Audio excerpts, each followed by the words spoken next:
What's going on, bowling fans? Welcome back to the channel. In this video, we've got Mr. Justin Williams back with us talking about the brand new Motiv Pride. If you're new to the channel and it's your first time here, please hit that subscribe button and give us a thumbs up. Thumbs ups are very important. They mean that our videos are not terrible. You actually like them, so more people will see them. Thank you so much. We appreciate it in advance. Let's roll on to the next thing. Nope, that's terrible. Sit back and enjoy the review.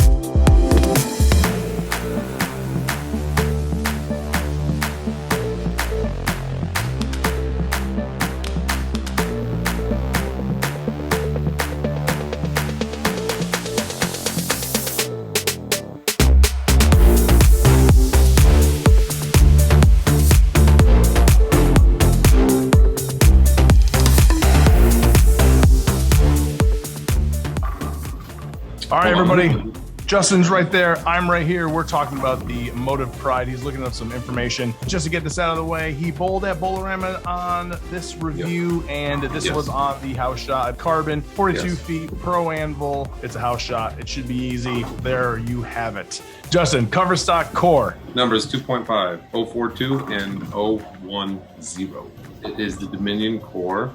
Corsion cover stock called Ultimate Control Solid, and it's going off the MXC technology, so it's helping it get down the line easier than like a flare. Flare, big ball, big asymmetric ball. That ball's nutty. So this ball's getting down the lane easier, but building off that same continuation. So Ultimate Control Solid. And then what was the layout? We kind of played with the layout on this one a couple times. The reason why we played with it though is because I didn't want to touch the pin with a little bit. So that's all. It ended up being what? 30 by...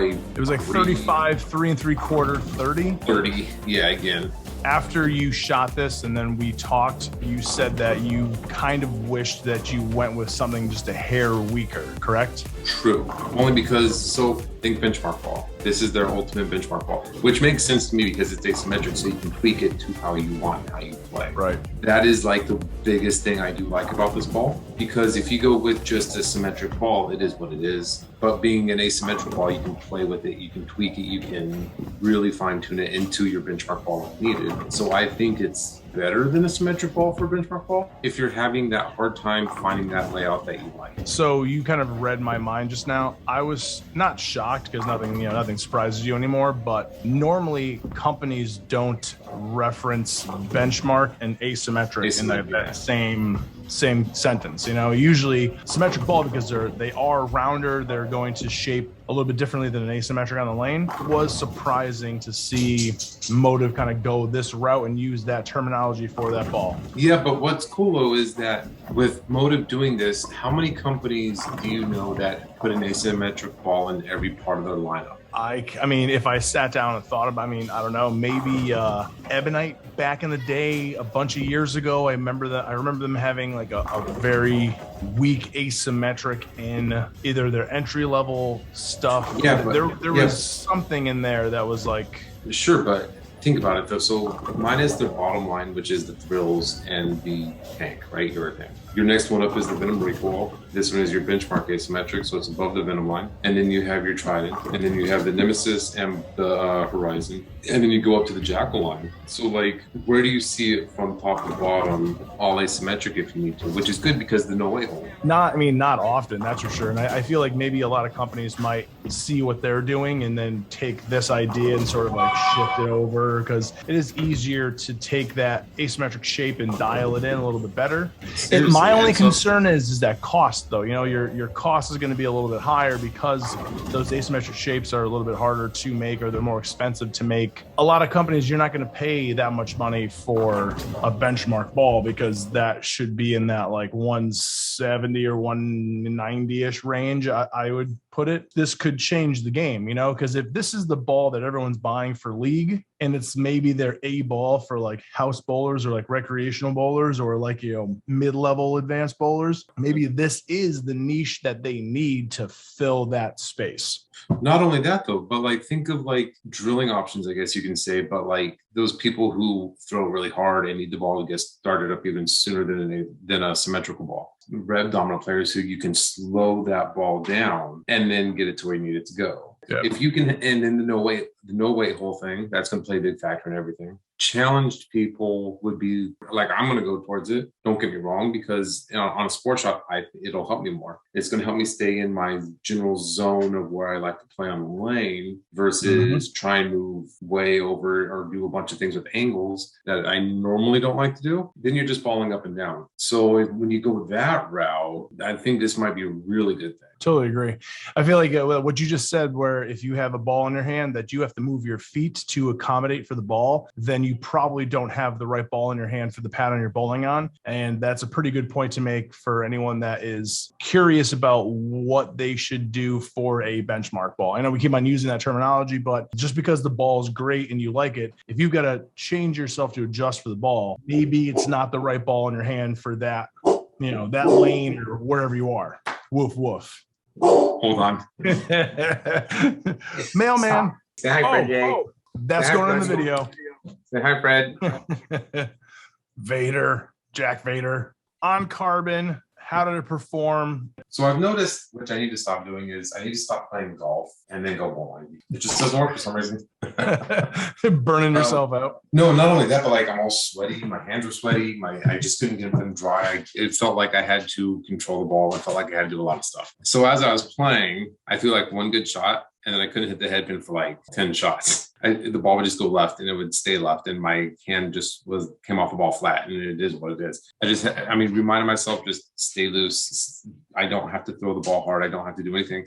As I threw it correctly, I migrated a lot right. And the more I moved right with my feet and parallel, it almost was like the ball hooked more, which is kind of weird. Never had that really. So I'm hoping after a couple games are on this and it just calms down, it won't be that bad.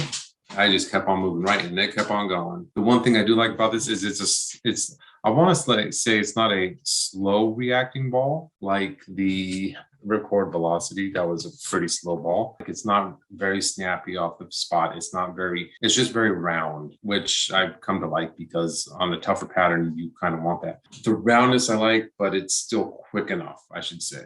So those balls that blend the pattern out, but still give you like that strong kind of like power arc sort of a finish, I guess, would be. And then once again, there you go, benchmark. You know, blendy, not too strong, not too weak. It's like right in that sweet spot. Don't move your feet. You can move your feet. You can change your hand, but you don't have to get the ball to the pocket to give yourself confidence on whatever you're bowling on. Yeah, and for me, I actually thought the Velocity was going to be this ball. I really did. But then I didn't like how slow that ball just moved. So this ball is faster than that. Brett did a live Facebook feed where we were just asking questions, and I asked him compare it to the Shock, because obviously a lot of people go towards that ball for their benchmark ball. He said that it has a substantially bigger footprint than the Shock. The Shock has more motion down lane. I'm thinking in my head, you can almost mimic that because it's asymmetric. You can do what you need to. I think this is going to be a very awesome ball to have. What else you got? What are your final thoughts on this ball? When's the release date? When can people get their hands on it? I like it. Final thoughts. Again, I think it's going to be an amazing ball just because it's that asymmetric. It's the lower asymmetric balls.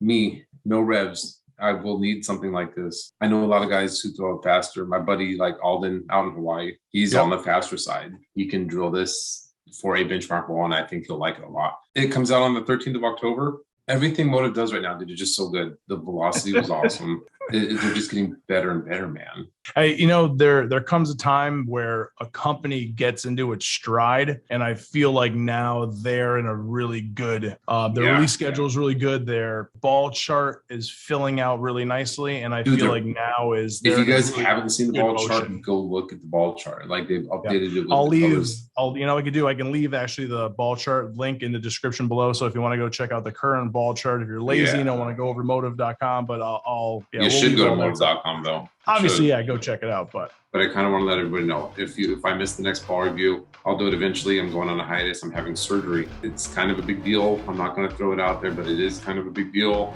It will be on the 14th. Obviously, we'll do this again. And I know we just came back to doing this, but life happens. 5-6 weeks, man, you'll be fine. Yeah, this is a pretty big deal. I'm hoping 2 months I'll be good. That's what it actually sounds like. So. And plan, it's going to happen somewhere again. Somewhere in there, you're dropping a Florida visit too. So you know that'll heal you up. The warm weather will make you feel better. A nice vacation on the beach. Damn right, man. Thanks for watching. We appreciate it. That was Justin. I'm Fred. We are Callahans Performance Bowling. I forgot to do that in the last one, and we'll see you next time. Go bowling.